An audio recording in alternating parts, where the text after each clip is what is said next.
Imana ikuneshereze mu marembo yose uri gucamo. Imana ikuzamure mu rwego wifuzaga kubamo ndetse ikurenzeho. Imana ikugeze aho utatekerezaga. Imana ikwambutse imbibi bari barafunze, kandi Imana iguhuze n'umuntu uyu umwe gusa, uw'ingirakamaro, uw'umugisha, umuntu ubitse isezerano, umuntu ubitse icyiza Imana yakuvuzeho. Uwo ngo ari Imana iguhuza nawe. Reka dusome hano mu Baroma 16:20. Haranditse ngo Imana nyiramahoro izamenagurira Satani munsi y'ibirenge byanyu bidatinze. Ubuntu bw'umwami wacu Yesu Kristo bubane namwe. Amen. Aya maboko Satani yarashize ku buzima bwawe. Aya maboko bagutegaga buri munsi, aya marozi bakuroga buri joro, ibi byoherezanyo batananirwa kohereza buri gihe, izi nzaratsi watamiye, ibi biseguzanyo baguseguje.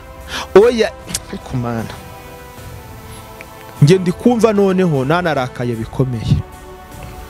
Iri jambo sinzi ni buryubushe ngo Imana nyiramahoro izamenagurira Satani, haleluya, munsi y'ibirenge byawe.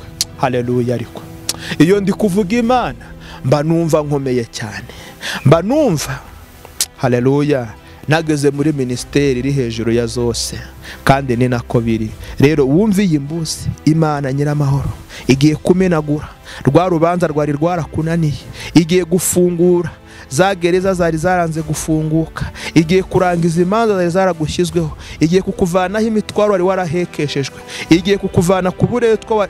Ariko Mana we, Imana nyiramahoro niyivuganye nawe ko igiye kurangiza ikibazo cy'inzara wari urimo, igiye kurangiza ubukene wari uhanganye nabwo, igiye kurangiza ndetse ikibazo cyo gupfusha wahoranaga, igiye kurangiza ikibazo cy'ubugumba cyari ku buzima bwawe, mu izina rya Yesu Kristo.